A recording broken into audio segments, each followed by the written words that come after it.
For 2 or 3 minutes he stood looking round him, while Mary watched him, and then he began to walk about softly, even more lightly than Mary had walked the first time she had found herself inside the 4 walls. His eyes seemed to be taking in everything: the grey trees with the grey creepers climbing over them and hanging from their branches, the tangle on the walls and among the grass, the evergreen alcoves with the stone seats and tall flower urns standing in them. "I never thought I'd see this place," he said at last, in a whisper. "Did you know about it?" asked Mary. She had spoken aloud and he made a sign to her. "We must talk low," he said, "or someone will hear us and wonder what's to do in here." "Oh, I forgot," said Mary, feeling frightened and putting her hand quickly against her mouth. "Did you know about the garden?" she asked again when she had recovered herself. Dickon nodded. "Martha told me there was one as no one ever went inside," he answered. "Us used to wonder what it was like." He stopped and looked round at the lovely grey tangle about him, and his round eyes looked queerly happy. "The nest sas'll be here come springtime," he said. "It'd be safest nestin' place in England. No one never comin' near entangles o' trees and roses to build in. I wonder all birds on more don't build here." Mistress Mary put her hand on his arm again without knowing it. "Will there be roses?" she whispered. "Can you tell? I thought perhaps they were all dead." "No. Not them, not all of 'em," he answered. "Look here." He stepped over to the nearest tree, an old one with grey lichen all over its bark, but upholding a curtain of tangled sprays and branches. He took a thick knife out of his pocket and opened one of its blades. "There's lots o' dead wood as ought to be cut out," he said. "And there's a lot o' old wood, but it made some new last year. This here's a new bit," and he touched a shoot which looked brownish green instead of hard, dry grey. Mary touched it herself in an eager, reverent way. "That one," she said. "Is that one quite alive, quite?" Dickon curved his wide smiling mouth. "It's as wick as you or me," he said, and Mary remembered that Martha had told her that wick meant alive or lively. "I'm glad it's wick," she cried out in her whisper. "I want them all to be wick. Let us go round the garden and count how many wick ones there are." She quite panted with eagerness, and Dickon was as eager as she was. They went from tree to tree and from bush to bush. Dickon carried his knife in his hand and showed her things which she thought wonderful. "They've run wild," he said, "but strongest ones has fair thrived on it. The delicatest ones has died out, but others has growed and spread, till they so wonder. See here," and he pulled down a thick grey, dry-looking branch. "A body might think this was dead wood, but I don't believe it is, down to root. I'll cut it low down and see." He knelt and with his knife cut the lifeless-looking branch through, not far above the earth. "There," he said exultantly. "I told thee so. There's green in that wood yet. Look at it." Mary was down on her knees before he spoke, gazing with all her might. "When it looks a bit greenish and juicy like that, it's wick," he explained. "When inside is dry and breaks easy, like this here piece I've cut off, it's done for. There's a big root here as all this live wood sprung out of, and if old wood's cut off and it's dug round, and took care of, there'll be," he stopped and lifted his face to look up at the climbing and hanging sprays above him, "there'll be a fountain o' roses here this summer." They went from bush to bush and from tree to tree. He was very strong and clever with his knife and knew how to cut the dry and dead wood away, and could tell when an unpromising bough or twig had still green life in it. In the course of half an hour Mary thought she could tell too, and when he cut through a lifeless-looking branch she would cry out joyfully under her breath when she caught sight of the least shade of moist green. The spade, and hoe, and fork were very useful. He showed her how to use the fork while he dug about roots with the spade and stirred the earth and let the air in.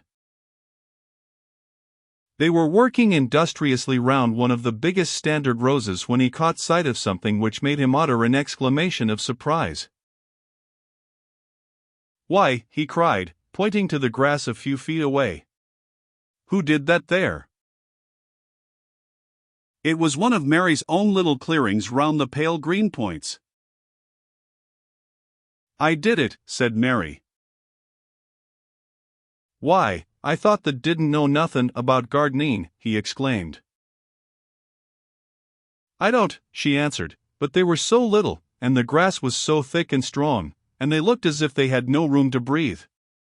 So I made a place for them. I don't even know what they are." Dickon went and knelt down by them, smiling his wide smile. "Thou was right," he said. "A gardener couldn't have told thee better. They'll grow now like Jack's beanstalk. They're crocuses and snowdrops, and these here is narcissuses," turning to another patch, "and here's daffodillies. They will be a sight." He ran from one clearing to another. "That has done a lot o' work for such a little wench," he said, looking her over. "I'm growing fatter," said Mary, "and I'm growing stronger. I used always to be tired. When I dig I'm not tired at all. I like to smell the earth when it's turned up." "It's rare good for thee," he said, nodding his head wisely. "There's not as nice as smell o' good clean earth, except smell o' fresh growin' things when rain falls on 'em. I get out on more many a day when it's rainin' and I lie under a bush and listen to soft swish o' drops on heather and I just sniff and sniff. My nose end fair quivers like a rabbit's, mother says." "Do you never catch cold?" inquired Mary, gazing at him wonderingly. She had never seen such a funny boy, or such a nice one. "Not me," he said, grinning. "I never catched cold since I was born. I wasn't brought up nesh enough. I chased about more in all weathers same as rabbits does. Mother says I've sniffed up too much fresh air for 12 year to ever get to sniffin' with cold. I'm as tough as a whitethorn knobstick." He was working all the time he was talking and Mary was following him and helping him with her fork or the trowel. "There's a lot of work to do here," he said once, looking about quite exultantly. "Will you come again and help me to do it?" Mary begged. "I'm sure I can help, too. I can dig and pull up weeds, and do whatever you tell me." "Oh, do come, Dickon." "I'll come every day if thou wants me, rain or shine," he answered stoutly. "It's best fun I ever had in my life, shut in here and wakening up a garden." "If you will come," said Mary, "if you will help me to make it alive I don't know what I'll do," she ended helplessly. "What could you do for a boy like that?" "I'll tell thee what they'll do," said Dickon, with his happy grin. "They'll get fat and they'll get as hungry as a young fox and they'll learn how to talk to Robin same as I do. We'll have a lot o' fun." He began to walk about, looking up in the trees and at the walls and bushes with a thoughtful expression. "I wouldn't want to make it look like a gardener's garden, all clipped and spick and span, would you?" he said. "It's nicer like this with things runnin' wild, and swingin' and catchin' hold of each other." "Don't let us make it tidy," said Mary anxiously. "It wouldn't seem like a secret garden if it was tidy." Dickon stood rubbing his rusty red head with a rather puzzled look. "It's a secret garden sure enough," he said, "but seems like someone besides Robin must have been in it since it was shut up 10 year ago." But the door was locked and the key was buried, said Mary. No one could get in. That's true, he answered. It's a queer place. Seems to me as if there'd been a bit o' prunin' done here and there, later than 10 year ago. But how could it have been done, said Mary. He was examining a branch of a standard rose and he shook his head. How could it, he murmured. With door locked and key buried. Mistress Mary always felt that however many years she lived she should never forget that first morning when her garden began to grow. Of course, it did seem to begin to grow for her that morning. When Dickon began to clear places to plant seeds, she remembered what Basil had sung at her when he wanted to tease her. Are there any flowers that look like bells? She inquired. Lily's Valley does, he answered, digging away with the trowel, and there's Canterbury bells, and campanulas. Let us plant some, said Mary. There's Lily's Valley here already, I saw 'em. They'll have growed too close and we'll have to separate 'em, but there's plenty. Other ones takes 2 years to bloom from seed, but I can bring you some bits o' plants from our cottage garden. Why does the want 'em? Then Mary told him about Basil and his brothers and sisters in India and of how she had hated them and of their calling her Mistress Mary quite contrary. They used to dance round and sing at me. They sang. Mistress Mary, quite contrary, how does your garden grow? With silver bells, and cockle shells, and marigolds all in a row. I just remembered it and it made me wonder if there were really flowers like silver bells. She frowned a little and gave her trowel a rather spiteful dig into the earth. I wasn't as contrary as they were. But Dickon laughed. He said, and as he crumbled the rich black soil she saw he was sniffing up the scent of it, there doesn't seem to be no need for no one to be contrary when there's flowers and such like, and such lots o' friendly wild things runnin' about makin' homes for themselves, or buildin' nests and singin' and whistlin', does there? Mary, kneeling by him holding the seeds, looked at him and stopped frowning. Dickon, she said. You are as nice as Martha said you were. I like you, and you make the 5th person. I never thought I should like 5 people. Dickon sat up on his heels as Martha did when she was polishing the grate. He did look funny and delightful, Mary thought, with his round blue eyes and red cheeks and happy-looking turned-up nose. Only 5 folk as the likes, he said. Who is other for? Your mother and Martha, Mary checked them off on her fingers, and the Robin and Ben Weatherstaff. Dickon laughed so that he was obliged to stifle the sound by putting his arm over his mouth. I know the thinks I'm a queer lad, he said, but I think the art queerest little lass I ever saw. Then Mary did a strange thing. She leaned forward and asked him a question she had never dreamed of asking anyone before.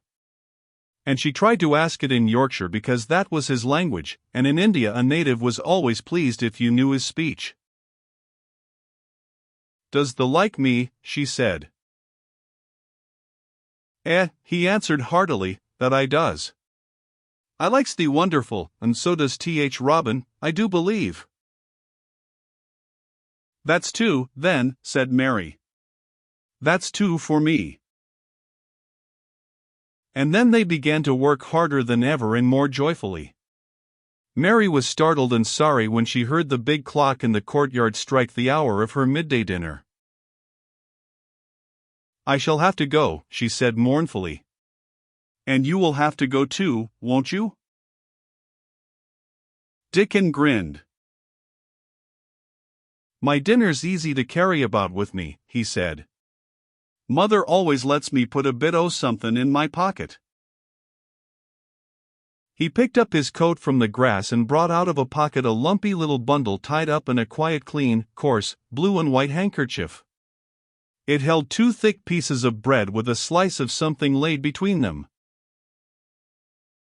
"It's oftenest not but bread," he said, "but I've got a fine slice o' fat bacon with it today." Mary thought it looked a queer dinner, but he seemed ready to enjoy it. "Run on and get thy victuals," he said. "I'll be done with mine first.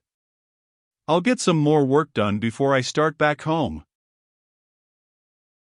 He sat down with his back against a tree. "I'll call Th Robin up," he said, "and give him Th rind o' Th bacon to peck at. They likes a bit o' fat wonderful." Mary could scarcely bear to leave him. Suddenly it seemed as if he might be a sort of wood fairy who might be gone when she came into the garden again. He seemed too good to be true. She went slowly halfway to the door in the wall and then she stopped and went back. "Whatever happens, you never would tell," she said. His poppy-colored cheeks were distended with his first big bite of bread and bacon, but he managed to smile encouragingly. "If thou was a missel thrush and showed me where thy nest was, does thou think I'd tell anyone?" "Not me," he said. "Thou art as safe as a missel thrush." And she was quite sure she was.